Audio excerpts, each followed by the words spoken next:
Audio Jungle. Halo teman-teman, selamat datang kembali di channel Muhammad Charles Wirayuda. Di video kali ini, saya akan menjelaskan pengertian tentang serealia dan kacang-kacangan. Pengertian serealia dan kacang-kacangan. Serealia dalam bahasa Inggris, cereal, dikenal juga sebagai sereal atau biji-bijian, merupakan sekelompok tanaman yang ditanam untuk dipanen bijinya, bulirnya, sebagai sumber karbohidrat atau padi. Jenis-jenis serealia. 1. Padi. Tanaman ini diperkirakan berasal dari India, NRC, dan Indonesia. Tanaman ini dapat dibudidayakan pada area persawahan padi atau dalam bahasa Inggris Ario Staphyla. Diolah menjadi beras dengan cara ditumbuk dengan lesung atau digiling sehingga bagian luarnya terlepas dari isinya.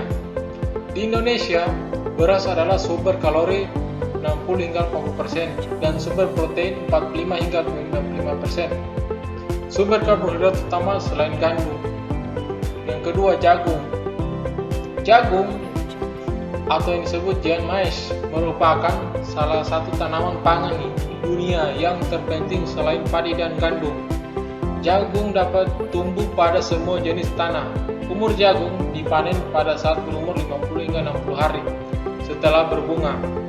Makanan pokok penduduk Amerika Utara, Amerika Selatan, dan Afrika, serta pakan ternak untuk di berbagai penjuru dunia. Gandum. Gandum dalam bahasa Inggris Triticum sp adalah sekelompok tanaman serealia dari suku padi-padi yang kaya akan karbohidrat.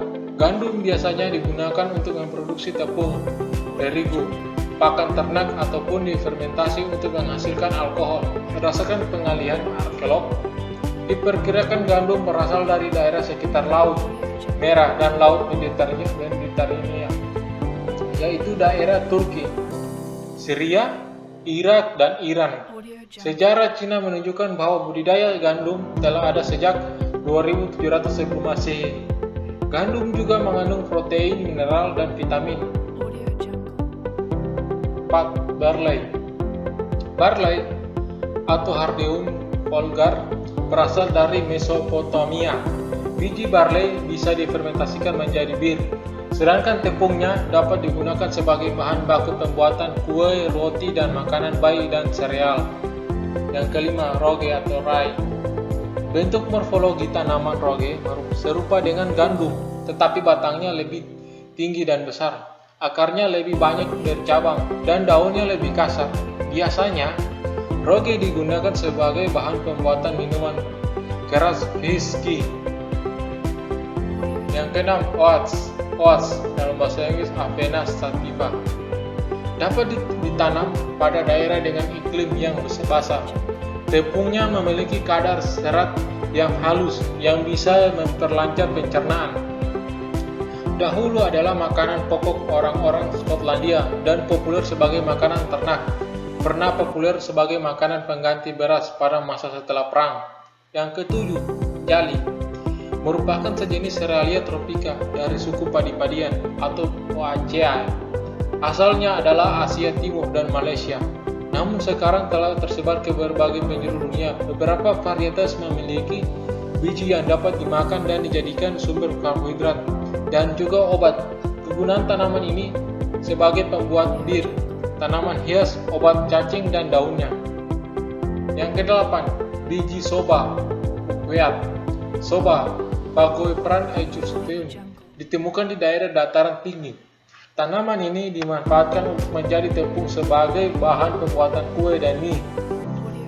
Karbohidrat yang tergantung pada biji soba cukup tinggi, sekitar 64,4%. Dimakan di Eropa dan Asia. Kegunaan utamanya sebagai bahan bermacam-macam, kue, dadar, dan groats atau gandum yang digiling kasar. Yang kesembilan, sorghum.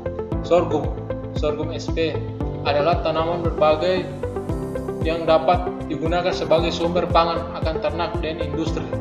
Sebagai bahan pangan kelima, sorghum berada pada urutan kelima setelah padi, gandum, jagung, dan kedelai.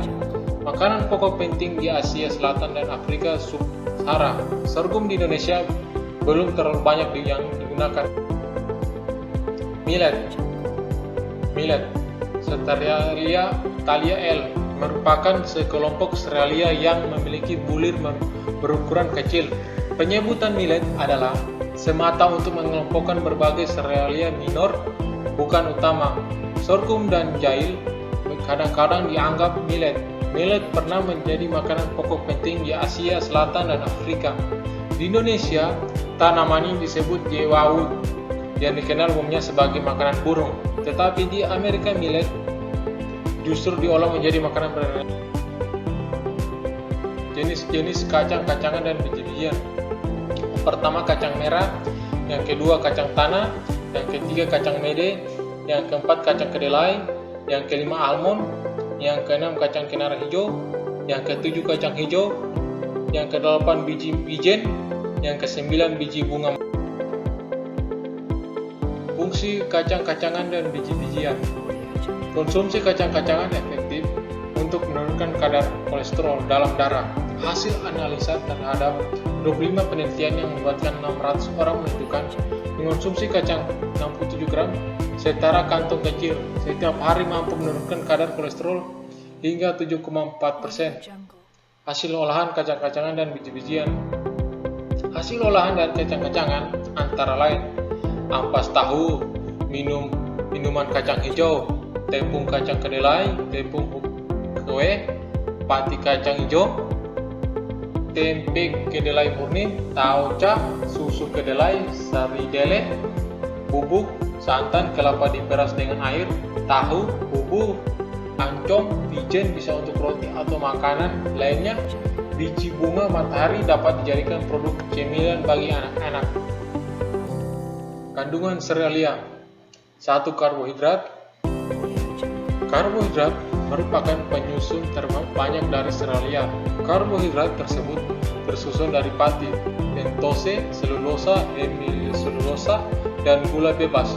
Dalam beras, benca kulit terkandung 85 hingga 90% pati, 2 hingga 2,25% pentosa, dan 0,61% gula. Yang kedua, protein. Protein merupakan bagian kedua terbesar penyusun serealia. Protein pada serealia dibagi atas dua kelompok, yaitu protein cadangan dalam biji protein, fungsional dalam bagian vegetif dari tanaman. Beberapa serealia memiliki kandungan prolamin yang tinggi karena kandungan lisin dalam prolamin rendah. Yang ketiga, lipida. Lipida pada serealia banyak mengandung pada lembaga dan lapisan aerolon, kurang lebih 80%. Lipida dalam beras pecah terdapat pada fraksi dedak bergantung dan 1 hingga 3% lipida tersebut berasal dari embrion. Yang keempat, vitamin.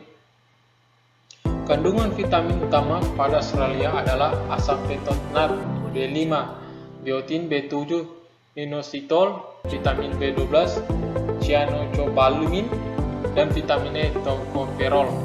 Vitamin ini banyak terdapat pada lapisan hyaluron dan selama penggilingan. Vitamin ini banyak yang hilang, khusus untuk inositol. Sebetulnya bukan vitamin, tapi ada yang menggolongkan sebagai vitamin B. Fungsi serealia. Serealia memiliki kandungan karbohidrat yang tinggi sehingga banyak dijadikan sebagai kebutuhan makanan pokok. Sepertiga umat manusia, yaitu sekitar 1,4 miliar, menggunakan beras sebagai bahan makanan pokok. Di Indonesia, sekitar 95% menggantungkan diri pada beras. Jadi dapat disimpulkan bahwa serealia merupakan bahan pokok sehari-hari. Dan itulah tadi penjelasan tentang pengertian serealia dan kacang-kacangan. Sekian dulu video kali ini. Semoga review dan penjelasannya dapat bermanfaat untuk kalian semua. Terima kasih. Sampai jumpa.